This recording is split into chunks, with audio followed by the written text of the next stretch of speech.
तो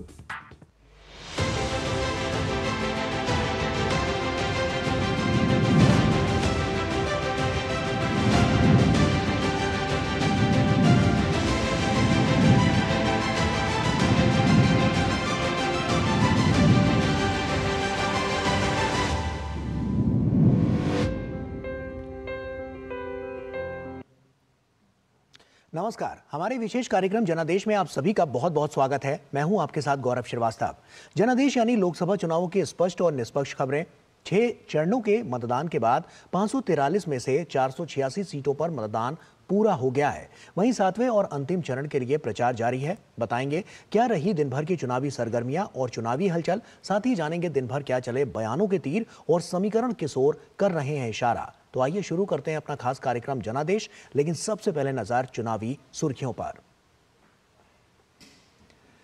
प्रधानमंत्री मोदी ने उत्तर प्रदेश के बांसगांव, घोसी और मिर्जापुर में विशाल जनसभाओं को किया संबोधित। सपा कांग्रेस पर पूर्वांचल की बदहाली और इंडी गठबंधन पर जातियों को आपस में लड़ाने की साजिश का लगाया आरोप। कहा 6 चरण के मतदान ने इंडी गठबंधन के छुड़ा दिए छक्के।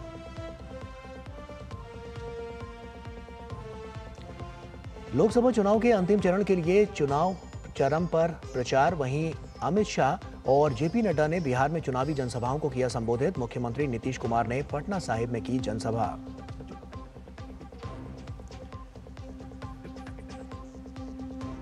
विपक्ष के दिग्गजों ने भी चुनाव प्रचार में झोंकी ताकत। कांग्रेस नेता राहुल गांधी ने हिमाचल प्रदेश के नाहन तो कांग्रेस महासचिव प्रियंका गांधी ने पंजाब के पटियाला में की चुनावी रैली।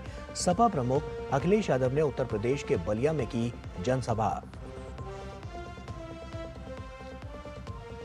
कांग्रेस नेता राहुल गांधी की ओर से पत्रकारों और प्रधानमंत्री मोदी के लिए अभद्र भाषा के इस्तेमाल पर सियासी घमासान। भाजपा ने राहुल के बयान को बताया अमर्यादित। पत्रकारों ने भी राहुल गांधी को संयम बरतने और भाषा की मर्यादा का पालन करने की दी सलाह।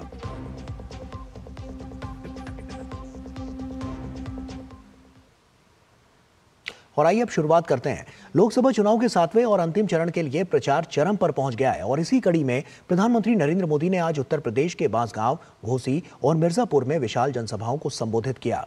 उन्होंने सपा कांग्रेस पर पूर्वांचल की बदहाली के आरोप लगाए और ये भी कहा कि इंडी गठबंधन जातियों को आपस में लड़ाने की साजिश कर रहा है। प्रधानमंत्री ने कहा कि 6 चरण के मतदान ने इंडी गठबंधन के छक्के छुड़ा दिए हैं और इंडी गठबंधन के लिए पाकिस्तान में दुआ की जा रही है।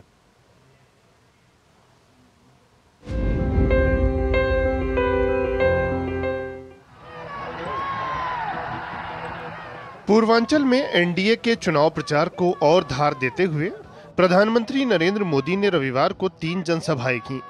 मिर्जापुर, घोसी और बांसगांव की विशाल जनसभाओं में पीएम ने कांग्रेस, सपा और इंडी गठबंधन पर जमकर हमला बोला। मिर्जापुर की जनसभा में पीएम ने कहा कि समाजवादी पार्टी ने 2012 और 2014 के अपने घोषणा पत्रों में मुस्लिम आरक्षण का वादा किया था। पीएम ने सपा कांग्रेस पर पूर्वांचल को बदहाल रखने का आरोप लगाया। इन्होंने पूरे यूपी को, पूर्वांचल को माफिया का सुरक्षित ठिकाना बना दिया था। जीवन हो या जमीन, कब छीन जाए कोई नहीं जानता था।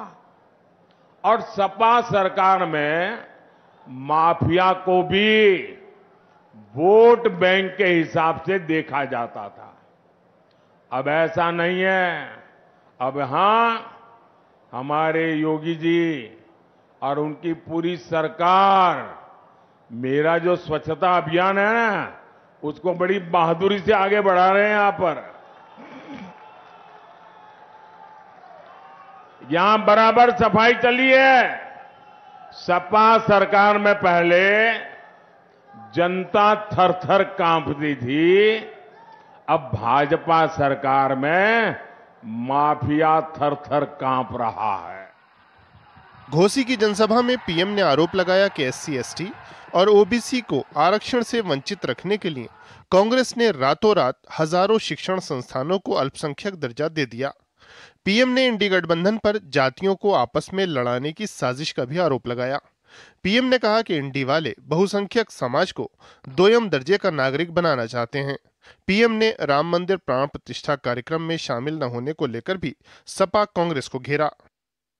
चुनाव के समय ये मंदिरों में जाने का दिखावा करते हैं, लेकिन 500 साल बाद हमारी सभ्यता, हमारी आस्था का इतना बड़ा पल आया तो ये राम मंदिर को गालियां देने लगे, खोट ढूंढने लगे।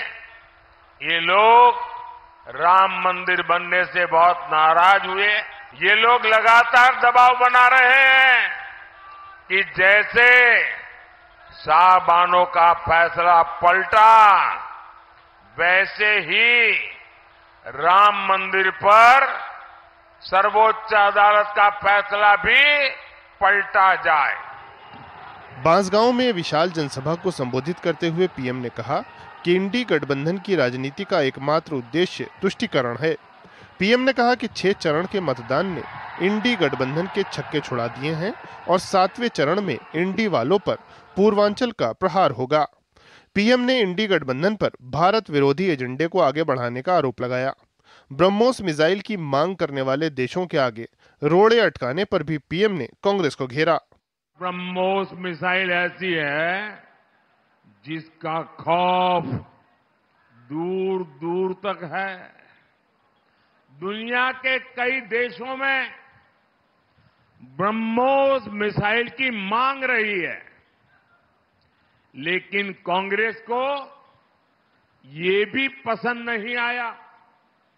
जो देश भारत से ब्रह्मोस खरीदना चाहते थे, दुनिया के कई देश, कांग्रेस सरकार ने उनके सामने भी रोड़े अटकाए। आप जानते हैं क्यों? ये इंडी वाले चाहते हैं भारत रक्षा क्षेत्र में न आत्मनिर्भर बने और न ही भारत में हथियार एक्सपोर्ट करने की क्षमता पैदा हो। ये इंडी वाले चाहते हैं विदेशी हथियारों की डील होती रहे, इनकी दलाली आती रहे, बॉफोर्स घोटाले होते रहे, ऑगस्ट वेस्टलैंड घोटाले होते रहे। बुकपात्रोची मामा को वो वाला खेल कांग्रेस जारी रखना चाहती थी। पीएम ने अपनी जनसभाओं में सपा सरकार में पूर्वांचल में माफिया के आतंक का जिक्र किया। पीएम ने योगी सरकार में माफिया पर हुई कड़ी कार्रवाई का उल्लेख करते हुए पूर्वांचल की प्रगति को खासतौर पर रेखांकित किया। मिर्जापुर से शैलेंद्र, घोसी से अश्विनी और बांसगांव से अजीत के साथ ब्यूरो रिपोर्ट, डीडी न्यूज।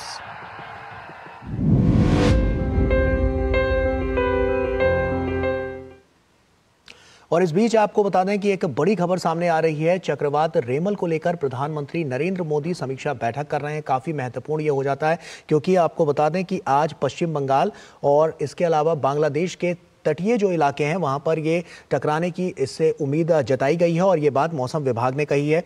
मौसम विभाग ने कहा है कि बंगाल की खाड़ी के ऊपर बना गहरा दबाव रविवार शाम तक चक्रवाती तूफान में बदल सकता है और इसी को लेकर ये समीक्षा जो बैठक चल रही है वो काफ़ी महत्वपूर्ण मानी जा रही है क्योंकि इसके लिए मौसम विभाग ने पहले ही सचेत कर रखा है।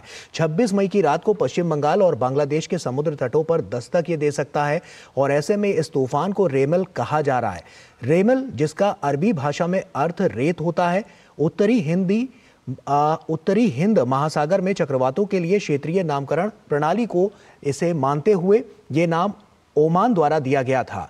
ऐसे में इसको लेकर काफ़ी महत्वपूर्ण ये है कि जो समीक्षा बैठक चल रही है वो अपने आप में काफ़ी महत्वपूर्ण है क्योंकि तमाम यहाँ से दिशा निर्देश जारी किए जाएंगे और इस समीक्षा बैठक के आधार पर ही हम देख सकते हैं कि किस तरह से जो आने वाली प्रणाली है और किस तरह से इस पर जो नकेल कसी जा सकेगी और इस पर जो लगाम लगाई जा सकेगी। और साफ तौर पर आप देख सकते हैं कि प्रधानमंत्री नरेंद्र मोदी, ये तस्वीरें भी सामने आ चुकी हैं और किस तरह से समीक्षा बैठक यहां पर करते हुए, और ऐसे में ये समीक्षा बैठक कई मायनों में बहुत महत्वपूर्ण इसलिए भी हो जाती है क्योंकि जिस तरह से हमने देखा है कि चक्रवात जब आता है तो कुछ ना कुछ वहां पर तबाही का मंजर और जो तस्वीरें निकलकर सामने आती हैं वो अपने आप में बहुत बड़ी बानगी पेश करती हैं। तो ऐसे में अब की बार प्रधानमंत्री नरेंद्र मोदी इसी को लेकर ये समीक्षा बैठक कर रहे हैं कि ऐसा कुछ ना हो पाए और इसको बारीकी से समझने की, जानने की कोशिश कर रहे हैं कि किस तरह से इससे हम बचाव कर सकते हैं, पहले से तैयारियां कैसे की जा सकती हैं और जो समुद्र के किनारे हैं, जो तटीय इलाके हैं, वहां पर कैसे लोगों को बचाया जा सकता है। इसके लिए लगातार इस समीक्षा बैठक में तमाम बिंदुओं पर यह चर्चा चल रही है और इसकी रूपरेखा भी निर्धारित की जा सकती है। तो ऐसे में इस सीजन में बंगाल की खाड़ी में यह पहला प्री मानसून चक्रवात है। आपको ये भी बता दें, और बंगाल की खाड़ी में बन रहा चक्रवाती तूफान 110 से 120 किलोमीटर प्रति घंटे की रफ्तार से दस्तक दे सकता है। ये 135 किलोमीटर प्रति घंटे की तक की रफ्तार पकड़ सकता है, जो कि अपने आप में काफ़ी तेज़ है और ये गति अपने आप में बताती है कि कितना भयंकर ये तूफान हो सकता है। सुधाकर हमारे सहयोगी हमारे साथ जुड़ रहे हैं। सुधाकर, इस पर समीक्षा बैठक चल रही है, किन बिंदुओं पर, किन पॉइंट्स पर सबसे अधिक फोकस रखा जा रहा है? पर गौरव, हम जानते हैं कि आज देर रात, आधी रात के करीब ये तूफान तट से टकराएगा बंगाल और पश्चिम बंगाल में। तो प्रधानमंत्री ने पूरी जो एक तरह से हॉलिस्टिक रिव्यू कह सकते हैं कि खास तौर से उन्होंने जानकारी ली कि किस तरह से जो आपदा प्रभावित क्षेत्र में लोग हो सकते हैं उनको सुरक्षित स्थानों पर पहुंचाया गया है। इसके साथ साथ ही उनके लिए चाहे रहने का या खाने पीने का या अन्य इंतजाम किए गए हैं। जो मेडिकल इमरजेंसी अगर किसी तरह की होती है उसके लिए क्या उपाय किए गए हैं।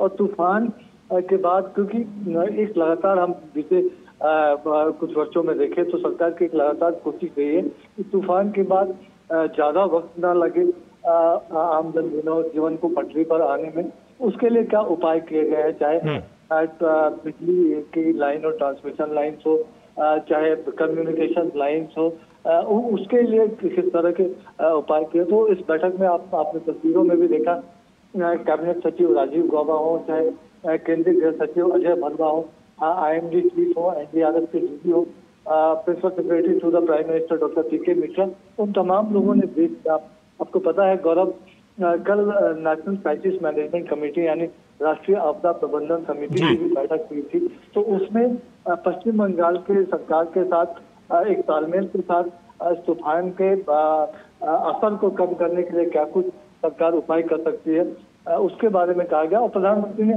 साफ तौर से निर्देश दिए हैं कि पश्चिम बंगाल सरकार को पश्चिम बंगाल के लोगों की सुरक्षा के लिए जिस किसी भी उपाय की जरूरत हो वो तमाम उपाय सुनिश्चित किए जाए। तो ये स्पष्ट निर्देश प्रधानमंत्री ने सरकार को दिया है, जो तमाम अधिकारियों को दिया है।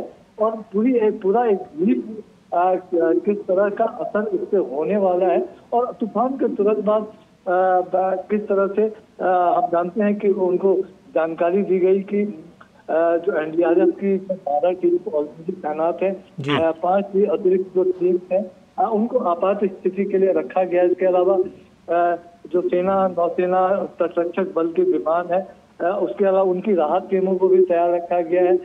उनको ये भी जानकारी दी गई कि बिजली की तत्काल बहाली के लिए विद्युत मंत्रालय द्वारा आपातकालीन टीमें तैनात की गई हैं। तो एक पूरा रिव्यू कह सकते हैं कि तूफान का अभी इस बैठक में हुआ है। सुधाकर, पश्चिम बंगाल और जैसा कि हम देख रहे हैं कि बांग्लादेश के जो तटीय इलाके हैं वहां पर ये टकरा सकता है। ऐसे में जो निचले इलाके हैं वहां पर किस तरह के प्रबंध किए गए हैं कि जिससे वहां पर अगर कोई हानि होती है तो उससे तुरंत वहां पर एक्शन लिया जा सके। तो ऐसे में NDMA ने हमने देखा है कि तमाम पहले भी स्टेप्स उठाए हुए हैं। अब की बार के लिए क्या एडवाइजरी जारी की गई है? देखिए गौरव, ये आज आधी रात 26 मई को आधी रात ये सागर द्वीप और खेपुपारा के बीच बांग्लादेश एवं आसपास के पश्चिम बंगाल के तटों को पार करने की इसकी संभावना है। और आपने भी जानकारी दी कि 110 से 120 किलोमीटर पर आवर और कुछ जगहों पर 130 किलोमीटर की प्रति घंटे की ये भीषण चक्रवाती तूफान के रूप में सामने आएगा। तो इसमें खासतौर से जो कच्चे घर हैं, इस तरह के जो स्ट्रक्चर हैं, उनको नुकसान पहुंचाने की संभावना रहती है। तो एक इस तरह से पूरी ताकत केंद्र की तरफ से झोंकी गई थी और पश्चिम बंगाल सरकार को पहले ही हम जानते हैं कि IMD की तरफ से, NDMA की तरफ से, गृह मंत्रालय की तरफ से अलर्ट किया गया था। तो ज्यादातर सुरक्षित लोगों को निकाल के सुरक्षित स्थानों पर पहुंचाया गया है और उसके लिए जो तमाम उपाय हो सकते हैं केंद्र की तरफ से, जो कुछ भी मदद चाहे मैन पावर की, NDRF के रूप में सेना, नौसेना, तटरक्षक बल, उनकी टीम्स, उनके विमानों के जरिए या फिर जो इंजीनियरिंग इक्विपमेंट की जरूरत पड़ेगी, चाहे बिजली के लिए हो, चाहे टेलीकम्युनिकेशन के लिए हो, रोड्स को अगर डिस्टर्बेंस होता है क्योंकि काफी मात्रा में पेड़ों को नुकसान होने की आशंका है तो रोड भी जाम हो जाता है, तो एनडीआरएफ की जो अतिरिक्त टीम्स हैं उनको भी रवाना किया जाएगा जिस इलाके में, और ये जहाँ पे ये तूफान टकराने की संभावना है उसके पास के इलाकों में ही तैनात है। तो जरूर कोशिश है और प्रधानमंत्री की यही एक निर्देश है कि किसी भी जान माल का नुकसान ना हो, इसको मुमकिन किया जाए और जल्द से जल्द जनजीवन को सामान्य बनाया जाए। चलिए, बिल्कुल आप सुधाकर नजर बनाकर रखिए, हम आगे भी आपसे इस पर अपडेट लेते रहेंगे। बहुत बहुत शुक्रिया तमाम जानकारियां हमसे साझा करने के लिए।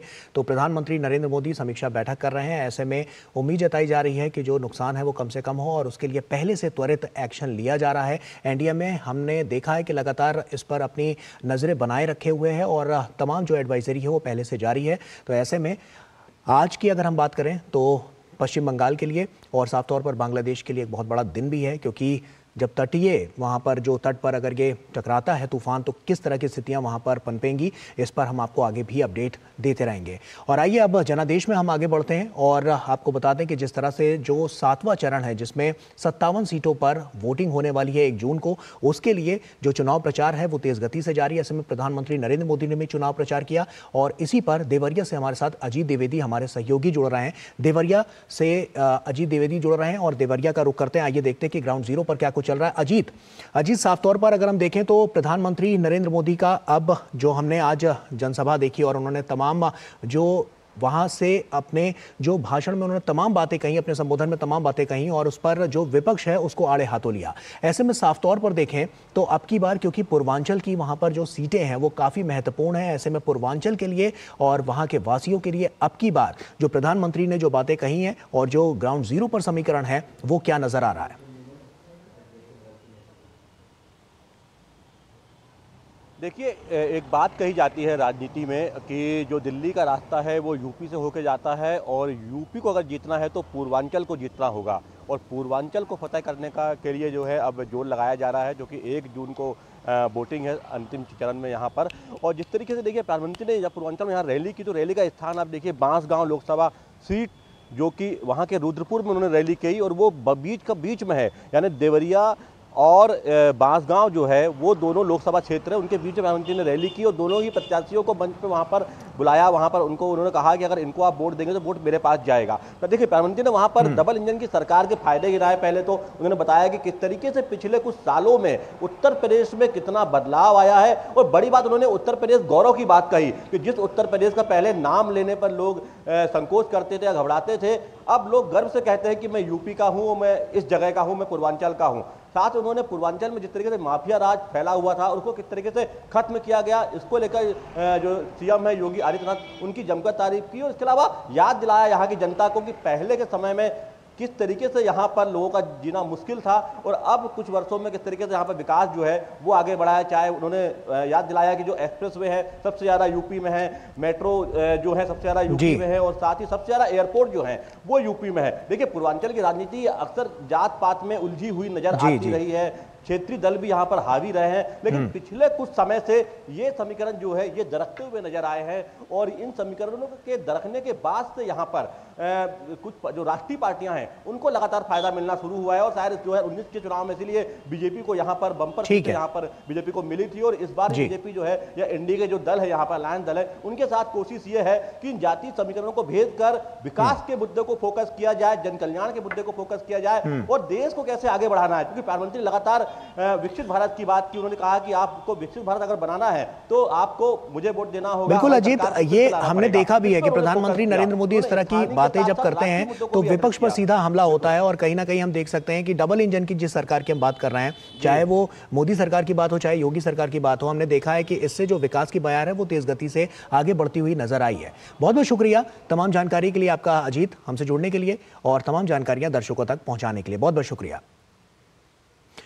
और वक्त यहां पर एक छोटे से ब्रेक का हो गया है। ब्रेक के उस पार हम बात करेंगे जम्मू कश्मीर की। जल्द हाजिर होते हैं। जिन्होंने यूज किया है वो जानते हैं असली हींग का स्वाद। MDH सुपर हींग, शुद्धता का असली तड़का। MDH अरे कहाँ चल दिए दादाजी, इन बूढ़े घुटनों को थोड़ा आराम दे दो। घर बैठे पेंशन आती है बेटा, इससे घुटनों को आराम है। आयुष्मान से 5 लाख का ऑपरेशन एकदम फ्री हो गया, तो बूढ़े घुटने एकदम से आरामदायक हो गए। अब तो 70 साल से ऊपर के सभी को अब आयुष्मान में शामिल करने वाले हैं। ये बूढ़े घुटने दौड़ के जाएंगे ना फिर से वापस लाने मोदी को। क्या चौका मारा है दादाजी ने। कमल का बटन दबाएं, भाजपा को जिताएं। मैं क्या जी, सब जानते हैं, जहां दिखे मारियो, अपना समझ के खा लियो।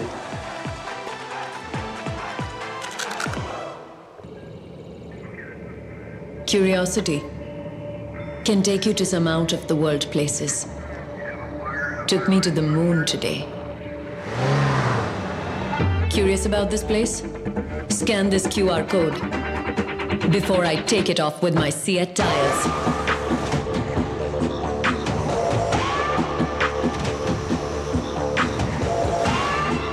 Seat, crafted for the curious. 3 crore बहनों को लखपति दीदी बनाएंगे, ये है मोदी की गारंटी।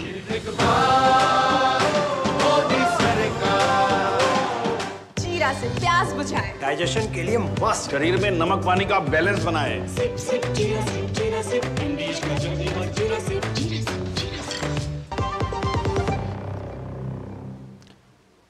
ब्रेक के बाद एक बार फिर से आप सभी का स्वागत है। जम्मू कश्मीर में मतदाता जिस तरह का उत्साह दिखा रहे हैं वो देश के लोकतंत्र में उनके बढ़ते भरोसे का प्रतीक बन गया है। जम्मू कश्मीर में 5 संसदीय सीटों के लिए 5 चरणों में 58% मतदाताओं ने अपने मताधिकार का इस्तेमाल किया। छठे चरण में अनंतनाग राजौरी में 35 साल का रिकॉर्ड टूटा। वहीं बारामूला में लोकतंत्र का ऐसा जश्न मना कि 40 साल बाद रिकॉर्ड मतदान हुआ। देखिए खास रिपोर्ट।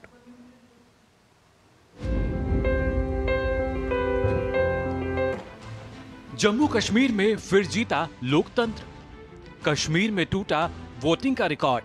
अनंतनाग, राजौरी और बारामूला में 1984 और श्रीनगर में 1996 के बाद सर्वाधिक मतदान। पाकिस्तान और उसके आतंक को कश्मीरियों का करारा जवाब।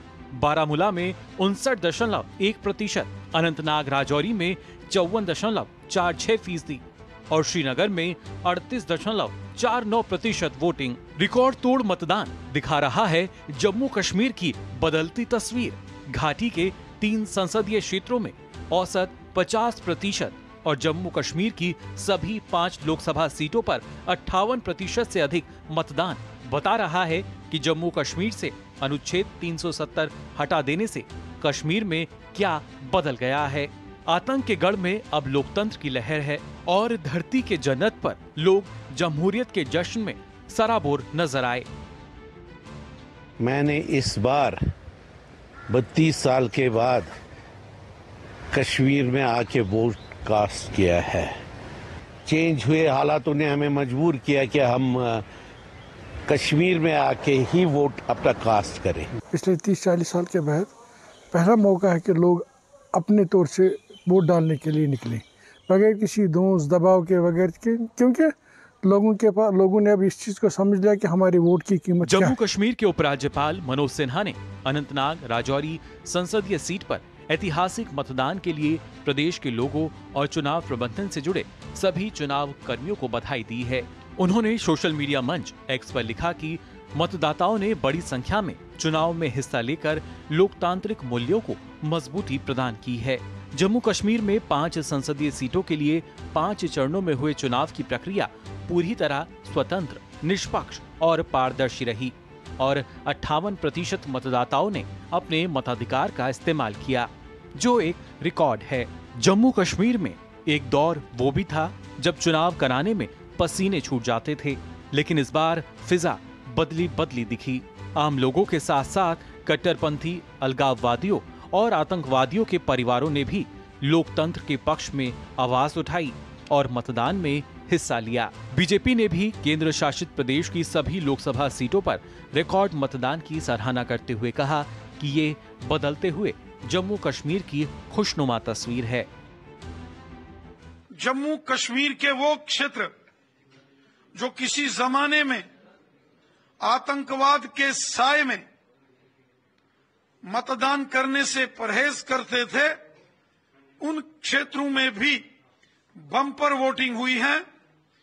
ये नए जम्मू कश्मीर की एक नई तस्वीर है। ये बदलते हुए जम्मू कश्मीर की एक खुशनुमा तस्वीर जो सारी दुनिया ने देखी है। अनंतनाग, राजौरी, श्रीनगर और बारामूला सीटों पर हुआ रिकॉर्ड मतदान बता रहा है कि आर्टिकल 370 हटते ही आतंक के गढ़ में लोकतंत्र का परचम लहराने लगा है। जनादेश डेस्क, डीडी न्यूज।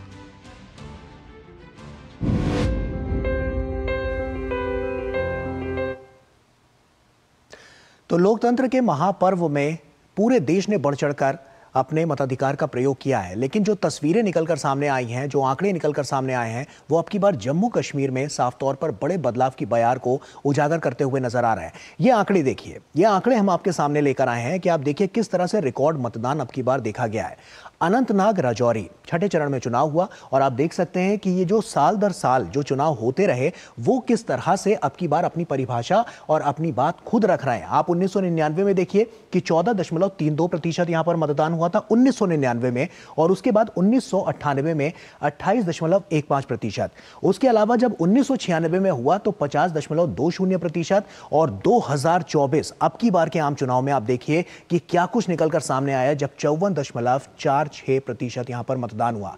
यह बात है अनंतनाग और राजौरी की। आप देखिए फिजा बदल गई है, दिशा बदल गई है, दशा बदल गई है, और यही हो रहा है जम्मू कश्मीर में। और यही हम आपको सिलसिलेवार आपको दिखा रहे हैं कि किस तरह से यहां पर बदलाव की जो बयार है वो साफ तौर पर नजर आ रही है। 2004 के अगर आप आंकड़ों को देखेंगे तो आप देखिए कि यहां पर कितना बड़ा यह बदलाव नजर आता है, 15.04%। और उसके बाद 2009 की अगर हम बात करें तो 57.10% और उसके बाद 28.84% ये 2014 में हुआ। और 2019 में क्या हुआ कि 8.98% और 2024 में 54.46%। ये अपने आप में बहुत बड़े आंकड़े हैं, ये अपने आप में बहुत बड़ा बदलाव है जो साफ तौर पर वहां के लोगों के लिए और उनके आने वाले कल के लिए एक बड़े बदलाव का संकेत देता हुआ नजर आ रहा है। बारामूला सीट, वहां की बात कर लेते हैं तो आप देखिए क्या अंतर नजर आया। 1999 में जब यहां पर वोट पड़ा तो 27.79% हुआ, और उसके बाद जब 1998 की बात करें तो 41.94%, उसके बाद 46.65% 1996 में हुआ, और 2024 इसमें 59.10%, यानी कि आप मान सकते हैं लगभग 60% मतदान फर्स्ट डिवीजन। तो आप ये बारामूला की स्थिति देख सकते हैं, और आप देखिए साल दर साल जो परिवर्तन नजर आए वो किस तरह से अपने आप में इशारा करते हुए। और बारामूला की सीट का जब हम जिक्र कर रहे हैं तो आप देखिए 2004 में 35.65% और वही 2009 में 41.84%।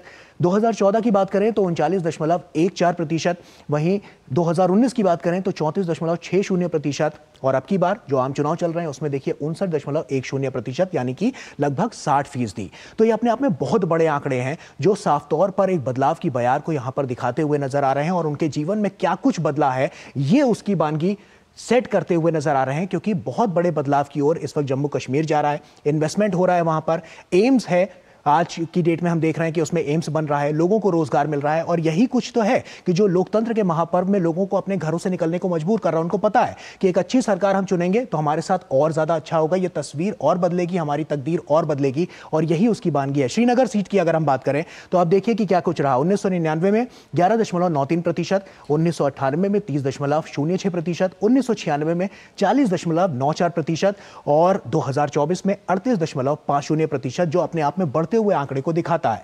और साफ तौर पर श्रीनगर इसलिए भी महत्वपूर्ण हो जाता है कि हम देख रहे हैं कि जो कुछ भी वहां से निकलकर सामने आता है, जो भी लोग वहां पर रहते हैं, वो अब की बार इस बात को खुद महसूस कर रहे हैं कि 2019 से लेकर 2024 में क्या कुछ नहीं बदला कश्मीर में। कश्मीर में बहुत कुछ बदला है। इन्वेस्टमेंट आया है, एम्स की हमने बात करी, स्वास्थ्य व्यवस्थाओं को वहां पर दुरुस्त करने की कवायद जो है वो भी लगातार जारी है। इसके अलावा अगर हम और भी आंकड़ों पर नजर डालें तो लोगों को रोजगार भी मिल रहा है। 5 लाख से ऊपर ऐसे लोग हैं जो आंकड़े निकलकर सामने आए कि उनको रोजगार मिला, और बहुत से ऐसे लोग हैं जो अपना खुद का रोजगार वहां पर कर रहे हैं। पर्यटन बहुत बड़ा मार्केट है वहां पर, और हम देख रहे हैं कि आप पूरे इंटरनेशनल लेवल पर भी, चाहे देश हो चाहे विदेश हो, वहां पर पर्यटक पहुंच रहे हैं, और यह अपने आप में एक बड़ी बदलाव के और साफ तौर पर यहां पर नजर आ रहा है। अब आप आंकड़ों पर भी एक बार नजर डालिए कि 2004 में क्या हुआ था कि 18.57%, 2009 में 25.55%, इसके अलावा 2014 में 25.86%, 14.5% और उसके बाद 2019 में 14.43%, 2024 में 38.50%। तो ये कुल मिलाकर अगर हम बात करें इन सीटों की, तो इन सीटों में साफ तौर पर एक बड़े बदलाव की ओर इशारा कर रहे हैं। और क्या कुछ बदला है, बहुत बड़ी चीज़ें भी यहाँ पर देखने को मिल रही हैं। लोगों को अब मल्टीप्लेक्स मिल रहे हैं। जो पहले दहशतगर्दी वहाँ पर थी वो आज नहीं है। फिज़ा साफ़ है, हवा साफ़ है, लोगों का मन साफ़ है। इसीलिए लोग अपने घरों से बाहर निकल रहे हैं और बढ़ चढ़कर अपने मताधिकार का इस लोकतंत्र के महापर्व में अपना इस्तेमाल कर रहे हैं। और यही वो वानगी है जो आने वाले समय में और ज़्यादा तस्वीर बदलती हुई नजर आएगी।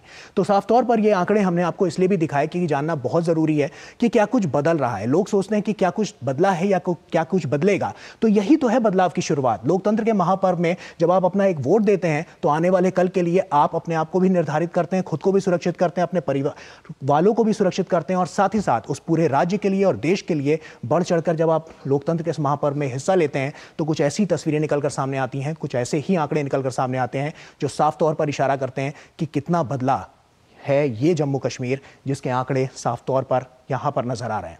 तो आइए इसी पर आज हम चर्चा भी करेंगे और ग्राउंड जीरो से हमारे साथ हमारी सहयोगी रमा त्यागी भी जुड़ेंगी। रमा से हम सवाल जवाब भी करेंगे और जानने की कोशिश करेंगे, क्योंकि रमा ग्राउंड जीरो पर वहाँ पर उन्होंने बहुत कुछ देखा है, किस तरह से बदलता हुआ कश्मीर देखा है, किस तरह से जम्मू कश्मीर में जो तमाम जो सरकार की योजनाएं हैं, परियोजनाएं वो पहुँच रही हैं, वो कुछ देखा है। हम रमा से इस पर बात करेंगे, लेकिन एक छोटे से ब्रेक के बाद। आज दही बड़ा खाने का मन है। वाह क्या स्वाद! असली स्वाद तो MDH दही बड़ा रायता मसाले से ही आता है।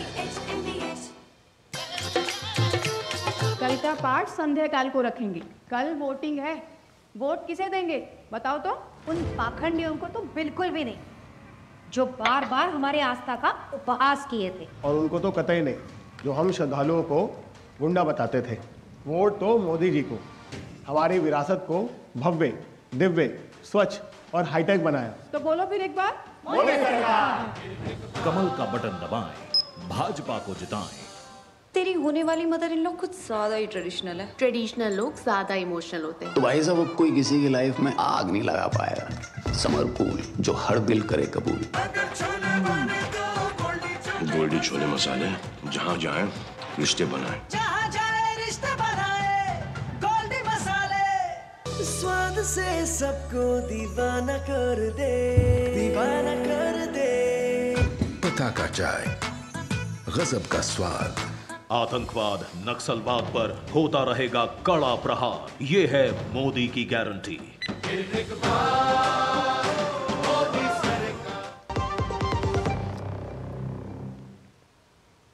ब्रेक के बाद एक बार फिर से आप सभी का स्वागत है। हम बात कर रहे हैं जम्मू कश्मीर की। जम्मू कश्मीर, वो जम्मू कश्मीर जहां पहले मतदान प्रतिशत कुछ होता था, लेकिन आज के समय में कुछ और है। और यही तो रिकॉर्ड है जो लगातार बढ़ता हुआ नजर आ रहा है और अब की बार इसकी सराहना हर कोई कर रहा है। तो ऐसा क्या कुछ बदला है, आइए जानते हैं हमारी सहयोगी रमा त्यागी से, जो कि हमारे साथ जुड़ रही हैं। रमा, सबसे पहला सवाल तो मेरा आपको यही है, और अपने दर्शकों को बता दें कि रमा त्यागी वो हैं जो पिछले कई महीनों से जम्मू कश्मीर में खुद थी, पल पल की जानकारी इनके पास है, ग्राउंड जीरो पर ये थी। और इसके अलावा जो सबसे महत्वपूर्ण बात है अपने दर्शकों को बताने वाली, कि रमा त्यागी वहां तक गई जहां तक आज तक कोई भी जर्नलिस्ट नहीं पहुंच पाया, आखिरी गांव तक वहां के, और वहां से पीओके बस कुछ कदमों की दूरी पर ही था। तो रमा ही बताएंगी कि किस तरह से अब की बार वहां पर जो बदलाव की बयार है वो किस ओर इशारा कर रही है, क्योंकि अब की बार बहुत सारे रिकॉर्ड जम्मू कश्मीर के नाम हुए हैं। रमा। बिल्कुल आपने सही कहा कि बहुत सारे जो रिकॉर्ड हैं वो वहाँ पर टूटते हुए दिखाई दिए हैं, और जिस तरह का आंकड़ा आपने बताया वो वहाँ पर परिभाषित होता, फलीभूत होता हुआ जो दिखाई दिया वो अपने आप में ऐतिहासिक भी है, अभूतपूर्व भी कहा जा सकता है। जबकि जब हम बात करते हैं किसी सीट पर 3 दशक और किसी पर 3 दशक से भी ज़्यादा समय के बाद इतनी बड़ी संख्या में लोग निकल कर आए। मैं आपको बताऊं कि कुछ ऐसे इलाके थे जहां पर आज तक वोटिंग हुई ही नहीं थी। वहां पर अगर हम बात करें 55 साल के जो लोग थे, 60 साल के जो लोग थे, वो अपने आप को कह रहे थे कि हम फर्स्ट टाइम वोटर हैं। First time voter in the sense कि हम पहली बार यहाँ पर वोट कर रहे हैं। हमने सुना था लोकतंत्र का पर्व, हमने सुना था कि ये कितनी बड़ी एक ताकत होती है, हम इसका उपयोग भी करना चाहते थे लेकिन नहीं कर पाते थे। बहुत सारी मजबूरियाँ थी, आतंक था, दहशत थी, खून खराबा होता था, तमाम तरह के जो थ्रेट्स थे वो आते थे और चाहकर भी वो मतदान का जो उपयोग है वो नहीं कर पाते थे। तमाम जो दल चुनाव लड़ रहे हैं उनकी हिम्मत नहीं होती थी कि वो खुलकर कैंपेन करें। और सबसे बड़ी बात उन्होंने यही की कि यही दल जो आज यहाँ पर सवाल उठा रहे हैं वही दल जो है उत्तरदायी हैं, जो स्थिति ये लगातार यहाँ पर चलती रही। तो ये जो एक रिकॉर्ड टूटा है ये अपने आप बताता है कि कितना बड़ा बदलाव जो है जम्मू कश्मीर में हुआ है। 370 जो है वहाँ से इसका असर ख़त्म होना, ये वहाँ पर विकास में जो एक बड़ी बाधा था वो एक कितना बड़ा एक दशा और दिशा साबित करने वाला मील का पत्थर साबित हुआ है। सबसे बड़ी बात यह है कि भय का वातावरण हटा है और भय का वातावरण हटने के बाद लोगों का विश्वास संविधान में कायम हुआ है। उन लोगों का भी जो लोगों को पहले संविधान से हटाना चाहते थे, जो लोगों को कानून से इधर करना चाहते थे, जो इस हक का प्रयोग नहीं करना चाहते थे। जैसे कि चुनाव के बीच में ही अगर हम जमात की बात करते हैं, उन्होंने प्रेस कॉन्फ्रेंस की, उन्होंने कहा कि अगर हमारा बैन हट जाएगा तो हम भी चुनावों में भाग लेंगे। इसके अलावा जो अलगाववादी क्षेत्र थे वहाँ से बड़ी संख्या में जो है वोटर निकले, मतदाता निकले।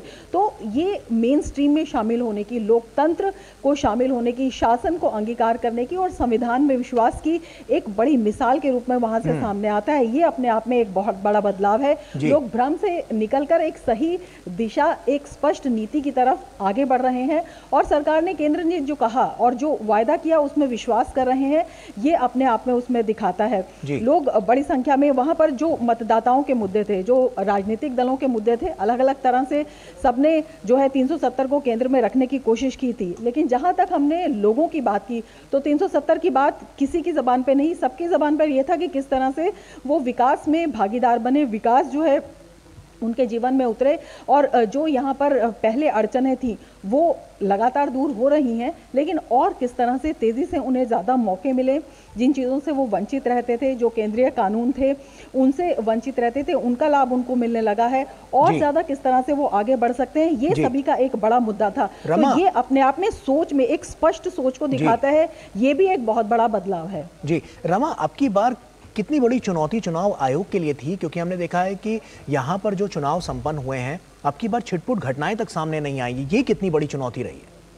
बिल्कुल, एक बड़े खून खराबे का इतिहास रहा है। अगर हम जम्मू कश्मीर में अगर पिछले चुनावों की बात करते हैं, एक तो लोग ही नहीं निकलते थे और वो निकलने का ना कारण सबसे बड़ा ये था कि जिस तरह की पहले ही आतंकवादियों के द्वारा जो है एक स्थिति पैदा कर दी जाती थी। बहुत सारे इलाके जो हैं, अगर हम जम्मू कश्मीर की बात करते हैं, जम्मू क्षेत्र की बात करते हैं तो बॉर्डर से जुड़े हुए बहुत इलाके थे और अगर हम कश्मीर डिवीज़न की बात करते हैं तो वहाँ पर LOC से जुड़े हुए बहुत इलाके थे। काफ़ी संवेदनशील क्षेत्र ऐसे थे जो कि पहले कहा जाता था कि आतंकवादियों का गढ़ हुआ करते थे, अलगाववादियों का गढ़ हुआ करते थे। तो एक बड़ी जिसे कहते हैं कि रणनीति के तहत जिस तरह के इंतज़ाम किए गए, एक बड़ी चुनौती ये भी थी कि किस तरह से जो मतदाता बहुत सालों से, दशकों से अपने घर से बाहर नहीं निकला है, किस तरह से उसका विश्वास हासिल किया जाए। जो एक पहले भय का वातावरण रहता था, उसकी जो छाप उनके दिमाग पे पड़ी थी, उससे उन्हें बाहर निकाला जाए, उन्हें विश्वास दिलाया जाए कि वो घर से बाहर निश्चिंत होकर निकले, किसी तरह की कोई जो घटना नहीं होगी। प्रशासन पूरी तरह से मुस्तैद है, पूरी तरह से जो सुरक्षा बल है वो वहाँ पर जो है मौजूद हैं और एक निष्पक्ष और भय रहित वातावरण में वो अपने मतदान के अधिकार का प्रयोग करें। तो ये सुनिश्चित करना एक सबसे पहले तो बहुत बड़ा चैलेंज था। दूसरा, बहुत सारे दुर्गम इलाके थे, बहुत सारे इलाके ऐसे थे जहाँ पर जिसे हम बात करते हैं LOC के आसपास के जो इलाके हैं, वहाँ पर अभी तक वहाँ के लोगों ने हमें खुद बताया कि चुनाव आयोग की टीम वहाँ पर पहले कभी पहुँची ही नहीं थी। वहाँ पर इस तरह का कैंपेन कभी नहीं हुआ था। इस तरह का जो मतदान के प्रति अवेयरनेस है, उस तरह की जो भागीदारी थी, उसमें उन लोगों ने कभी उनकी पार्टिसिपेशन नहीं हुई थी। तो जब वहाँ तक चुनाव आयोग की टीम पहुँचती है, जब वहाँ तक लोगों में मतदान का अर्थ बताया जाता है, उसके द्वारा किस तरह से वो अधिकार अपने प्राप्त कर सकते हैं वो बताया जाता है। तो ये अपने आप में ये भी एक बहुत बड़ा चैलेंज था, क्योंकि उस आखिरी गाँव जो है वहाँ पर LOC का सीमारी, उसमें हम भी गए थे। गाड़ी वहाँ पर कुछ दूरी तक जाती है, उसके बाद कई किलोमीटर है वहाँ पर पैदल चलना पड़ता है। लेकिन वहाँ पर जाकर सुरक्षा की व्यवस्था करना, बहुत ही संवेदनशील एरिया जो पहले इन्फिल्ट्रेशन के लिए जाना जाता था, जहाँ पर लोग घर से बाहर नहीं निकलते थे, वो कहते थे कि कभी भी उस पार से कब बोला आ जाए हमें पता नहीं। वहां पर एक सुरक्षा सुनिश्चित करना, वहां पर अवेयरनेस करना, ये एक बहुत बड़ी जिम्मेदारी थी, बहुत बड़ा चैलेंज भी था। बिल्कुल, और यही जिम्मेदारी तो चुनाव आयोग ने निभाई है कि आखिरी गांव तक भी कोई छूट ना जाए, आखिरी व्यक्ति तक वो वहां पर पहुंचे जम्मू कश्मीर में, जो अपने आप में एक बहुत बड़ी बानगी पेश करता हुआ नजर आया। बहुत बहुत शुक्रिया रमा, तमाम जानकारियां हमसे साझा करने के लिए। और यही एक वजह रही है जो साफ तौर पर हम कह सकते हैं कि बड़े आंकड़े और बड़े रिकॉर्ड की ओर इशारा करती हुई नजर आ रही है। छोटे से ब्रेक के लिए यहाँ पर रुक रहे हैं। ब्रेक के उस पार जो चर्चित लोकसभा की सीटें हैं उन पर हम बात करेंगे। जल्द हाजिर होता है। आधे बाउल दही में 4 चम्मच MDH चटनी पुदीना मसाला डाला, स्टर करो, पुदीना चटनी तैयार। MDH चटनी पुदीना मसाला। सूर्य घर से बिजली का बिल होगा 0, मोदी की guarantee.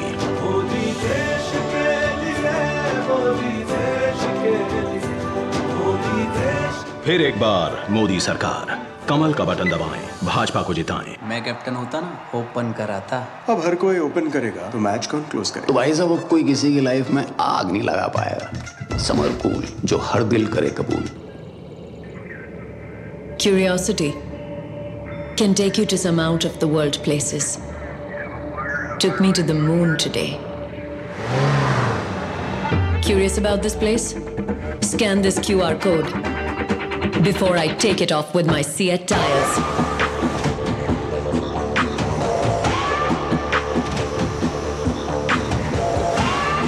Seat, crafted for the curious.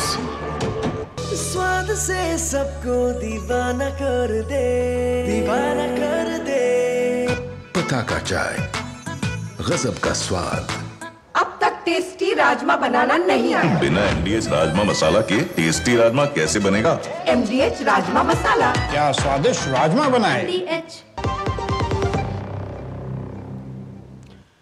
Break के बाद एक बार फिर से आप सभी का स्वागत है और अब बात चर्चित लोकसभा सीट की।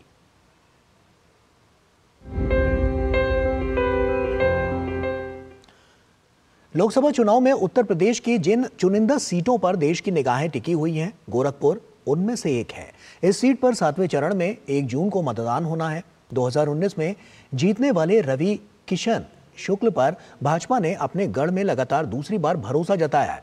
उनका सीधा मुकाबला समाजवादी पार्टी की काजल निषाद से है। हालांकि बसपा ने जावेद सिमनानी को मैदान में उतारा है और यह मुकाबला त्रिकोणीय बना दिया है।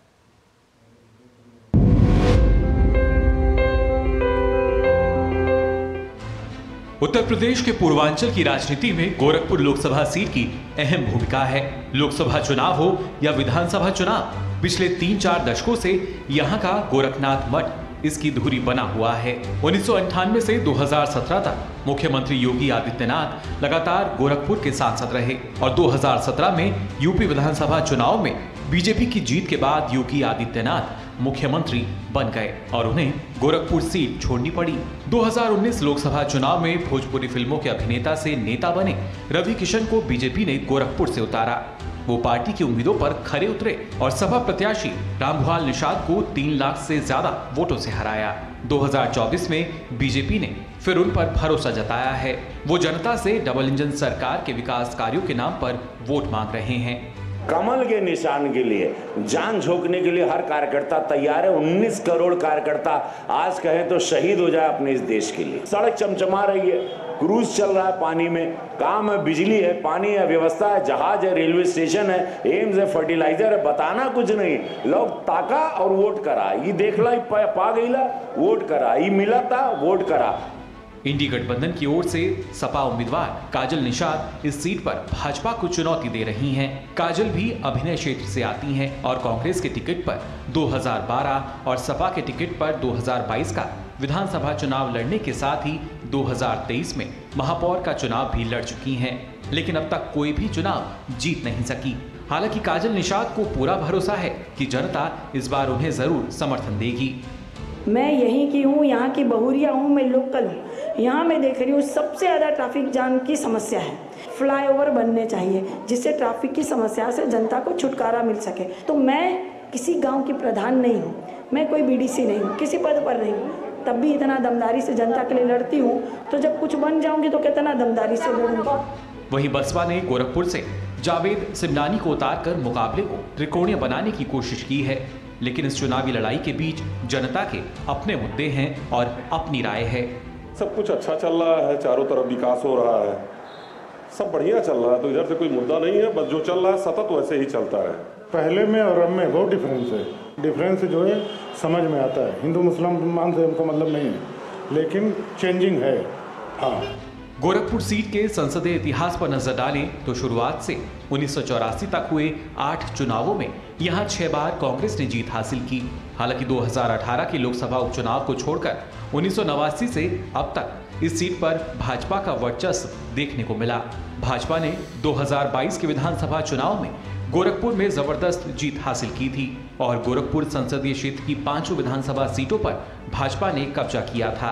अब देखना दिलचस्प होगा कि जनता 2024 के लोकसभा चुनाव में गोरखपुर से किसे जनादेश देती है।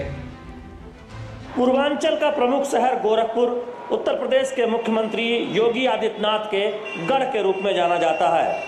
मुख्यमंत्री बनने से पहले 5 बार गोरखपुर लोकसभा क्षेत्र से योगी आदित्यनाथ सांसद रह चुके हैं। ऐसे में गोरखपुर के नतीजे क्या होंगे, सभी की निगाहें लगी रहेंगी। कैमरामैन सौरभ शुक्ल के साथ शैलेंद्र मिश्र, डीडी न्यूज, गोरखपुर।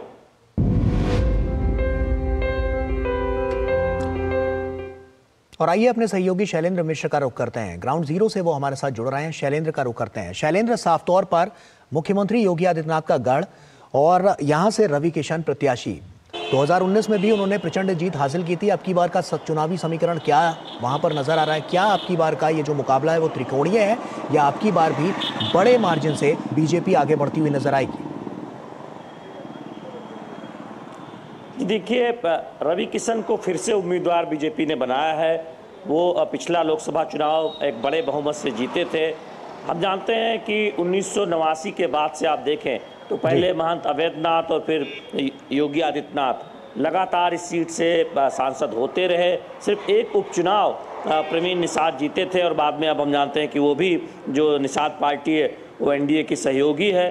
तो ऐसे में गोरख पीठ के एक गढ़ के तौर पर, मुख्यमंत्री योगी आदित्यनाथ के गढ़ के तौर पर इस गोरखपुर अंचल को जाना जाता है और गोरखपुर लोकसभा पर तो खास देखें तो मठ का प्रभाव वो हर जगह दिखाई देता है जी। तो इसको कहते भी हैं रवि किशन की दरअसल इस सीट पर बीजेपी चुनाव लड़ रही है। वो इशारों में कहते हैं कि मुख्यमंत्री के मार्गदर्शन में ये चुनाव लड़ा जा रहा है। और अब आप किसी लोगों से बात कीजिए, जनता से बात कीजिए, तो हर कोई मठ मंदिर की बात करता है, विकास की बात करता है, कितना प्रभाव है मुख्यमंत्री योगी आदित्यनाथ का, उन्होंने जो लोगों के लिए काम किया उसकी एक पूरी चर्चा गोरखपुर में होती है। तो जहां तक समीकरणों की बात है, समाजवादी पार्टी और कांग्रेस गठबंधन ने कोशिश की है कि निषाद समाज से उम्मीदवार देकर मामले जो मुकाबला है उसको दिलचस्प किया जाए। काजल निषाद को टिकट दिया गया है। त्रिकोणीय मुकाबले का जहां तक सवाल है, बसपा ने उम्मीदवार जरूर उतारा है, लेकिन मुकाबला सीधे नजर आ रहा है। एक तरफ रवि किशन शुक्ला है बीजेपी उम्मीदवार जो निवर्तमान सांसद है, भाजपा का ये गढ़ है, सब जानते हैं। तो दूसरी तरफ काजल निषाद है। हम मुख्यमंत्री योगी आदित्यनाथ की ये धुआंधार चुनावी जनसभाएं हमने देखा ही पूर्वांचल में, वहीं समाजवादी पार्टी और कांग्रेस की तरफ से एक संयुक्त जनसभा भी हुई राहुल गांधी और अखिलेश यादव की। तो कोई कसर नहीं छोड़ी जा रही है दोनों तरफ से। मुकाबले का जहाँ तक सवाल है, सपा समाजवादी पार्टी को ये लगता है कि जो सामाजिक समीकरण है, चूंकि निषादों की एक अच्छी संख्या है, ठीक है, इसलिए उस वर्ग से एक उम्मीदवार उतारकर मुकाबले को रोचक बनाने की कोशिश की गई है। पूर्वांचल की इन तमाम सीटों पर तो चुनाव भाई है, गोरखपुर उसमें से काफी अहम है शैलेंद्र, और ऐसे में हम यही चाहेंगे कि आप वहां पर नजर बनाकर रखें, क्योंकि ग्राउंड जीरो पर क्या कुछ चल रहा है हम आगे भी आपसे अपडेट लेते रहेंगे। बहुत बहुत शुक्रिया तमाम जानकारियां हमसे साझा करने के लिए। और इसी के साथ यहाँ पर वक्त एक छोटे से ब्रेक का हो गया है। ब्रेक के उस पार खबरें और भी हैं, कहीं मत जाइए, जनादेश में अभी बहुत कुछ है, जल्द हाजिर होते हैं।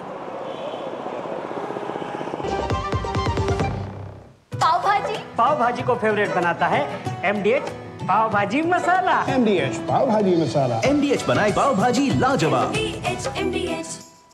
सोचा आपको याद दिला दूं कि मोदी के पहले की सरकारों ने अदालतों में घसीट के ले गए हमारे आराध्य को।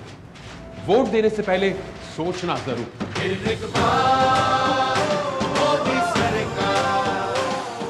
अगर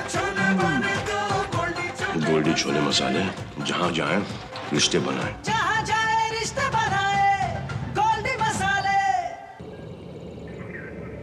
Curiosity can take you to some out of the world places. Took me to the moon today. Curious about this place?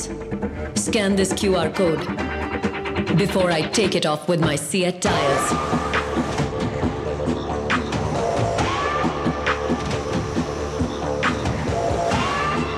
Seat, crafted for the curious. मैं क्या जी, सब जानते हैं, जहां देखे मारियो, अपना समझ के खा लियो। 3 करोड़ बहनों को लखपति दीदी बनाएंगे, ये है मोदी की गारंटी।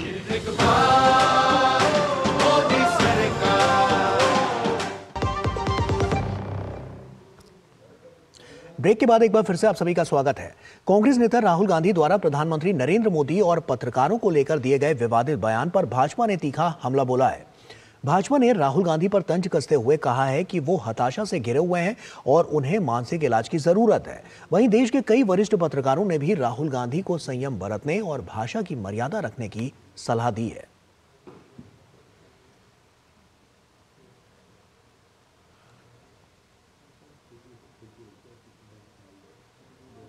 मीडिया पर हमला करना ये राहुल गांधी का चरित्र और उनके डीएनए का हिस्सा ही है। आपको तो याद ही होगा कि नेहरू जी ने सबसे पहला संशोधन संविधान में करके बोलने की आज़ादी पर अंकुश लगाया। उसके बाद इंदिरा गांधी जी ने तो इमरजेंसी लगाकर मीडिया को किस प्रकार से उन्होंने बंद करवाने का ही काम कर दिया।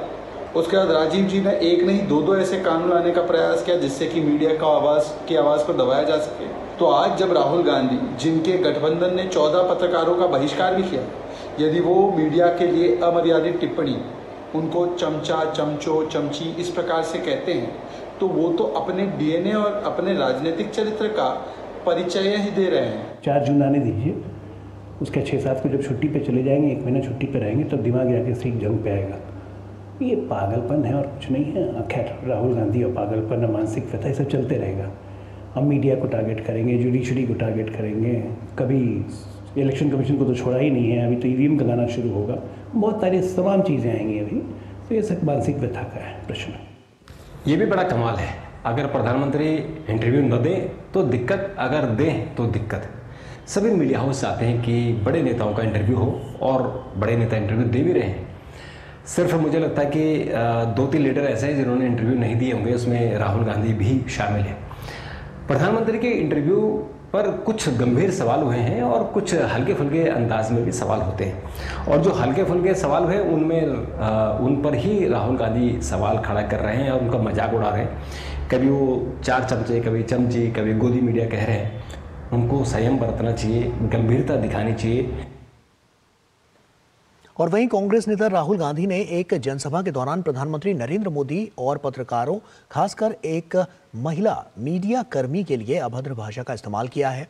ये कोई पहला मामला नहीं है जब राहुल गांधी ने पत्रकारों के लिए अमर्यादित भाषा का इस्तेमाल किया है। इससे पहले भी राहुल गांधी ने दिल्ली में एक जनसभा में कई पत्रकारों पर प्रधानमंत्री से आसान सवाल पूछने का आरोप लगाते हुए चमचा कहा था। आइए सुनते हैं राहुल गांधी ने क्या कुछ कहा था।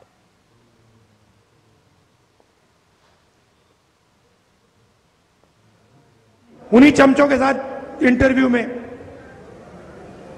एक चमची पूछती है, नरेंद्र मोदी जी, आप में इतनी ऊर्जा कहां से आती है, इतनी एनर्जी कहां से आती है? नरेंद्र मोदी जी का जवाब आता है, मैं बायोलॉजिकल नहीं हूं, बायोलॉजिकल नहीं हूं। पता नहीं चीजें कैसे होती हैं, परमात्मा ने मुझे भेजा है और मैं बायोलॉजिकल नहीं हूं, मैं परमात्मा का काम करता हूं, मुझे परमात्मा ने मिशन पे भेजा है। मतलब हिंदुस्तान के बड़े से बड़े महापुरुषों ने यह बात नहीं बोली, मगर नरेंद्र मोदी जी को लगता है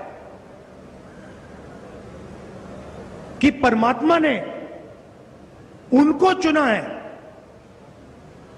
सिर्फ उनको। हम सब बायोलॉजिकल हैं। हिंदुस्तान के किसान, मजदूर, प्रेस रिपोर्टर सब बायोलॉजिकल, मगर नरेंद्र मोदी बायोलॉजिकल नहीं। एक व्यक्ति को भेजा है, परमात्मा ने भेजा है। और लोकप्रिय लोक गायिका मैथिली ठाकुर बिहार की कल्चरल एम्बेसडर है। मैथिली अपने लोकगीतों के जरिए राज्य में जगह जगह जाकर लोगों को मतदान के लिए प्रोत्साहित कर रही हैं। मैथिली ठाकुर से हमारे संवाददाता राजेश राज ने खास बातचीत की, देखिए।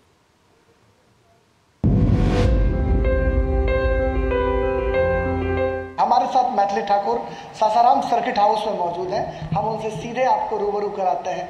मैथिली, कैसा लग रहा है बिहार की बेटी, मिथिला की बेटी और अब स्टेट आइकॉन इलेक्शन कमीशन? ये बहुत बड़ी जर्नी रही है और बहुत बड़े बड़े काम होते जा रहे हैं। पिछले 1-1.5 महीने से हम लोग लगे हुए हैं कि फेज़ 1 से लेकर के ये आखिरी चरण के चुनाव तक जो जिले में मतदान होने जा रहा है, तो मतदान से कुछ समय पहले ही निर्वाचन आयोग हमें भेजते हैं अलग अलग ज़िलों में, ताकि हम वहाँ पे एक कार्यक्रम कर सकें जहाँ पे सारे ज़िले के लोग इकट्ठे हो सकें और उनके साथ हम लोग मतदान देना क्यों ज़रूरी है। क्योंकि आजकल लोगों को लगता है कि एक मतदान से क्या फ़र्क पड़ेगा, एक वोट नहीं देंगे, या फिर वो जो वोटिंग डे होता है उसको एक छुट्टी वाला दिन मना करके एंजॉय करना। तो मतलब वो उस चीज़ के लिए जागरूक करने के लिए हम लोगों के बीच में जा रहे हैं और काफ़ी अच्छा एक्सपीरियंस है। कौन सा वो गीत है जो आपको ज़्यादा अट्रैक्ट कर रहा है? आप गाती हैं तो इंटरेस्ट लेकर के लोगों को मतदान केंद्रों तक पहुंचाने के लिए। बिल्कुल, एक गीत है, अपने अधिकारों का आओ सम्मान करें, चलो मतदान करें, चलो मतदान करें, चलो मतदान करें। हो बनवारी डगर मुरा छोड़ा, हो बनवारी डगर मुरा छोड़ा, छोड़ा डगर मुरा कुंवर कन्हैया, छोड़ डगर मुरा कुंवर कन्हैया, दूर भवन मुरा राती अन्हारी, डगर मुरा छोड़, हो बनवारी डगर मुरा छोड़। हम होंगे कामयाब, हम होंगे कामयाब, हम होंगे कामयाब एक दिन, ओहो मन में है विश्वास, पूरा है विश्वास, हम होंगे कामयाब एक दिन। लोकप्रिय लोक गायिका है, बिहार की स्टेट आइकॉन है, ब्रांड एम्बेसडर है चुनाव आयोग की, और वो लगातार मतदाताओं को मतदान केंद्रों तक आने के लिए प्रेरित कर रही हैं। चूँकि चिलचिलाती धूप है, गर्मी की तपिश है, और इसके बावजूद मैथिली का जो कारवां है लगातार बिहार में चल रहा है। उम्मीद है कि आखिरी चरण में यहाँ पर बम्पर वोटिंग होगी। कैमरामैन हरेश्वर सिंह के साथ सासाराम से मैं राजेश राज, डीडी न्यूज़ के लिए।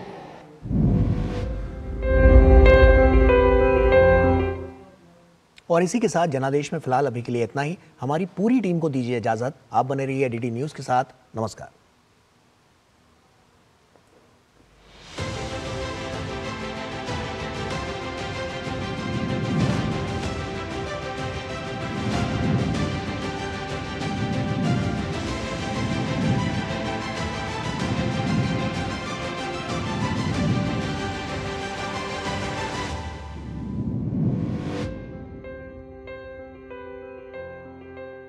जनादेश के प्रायोजक थे MDH, बढ़िया है, शुद्ध है। MDH मिर्ची, धनिया, हल्दी, असली मसाले सच। MDH और गैलेंट एडवांस रबर, निर्माण का रियल हीरो।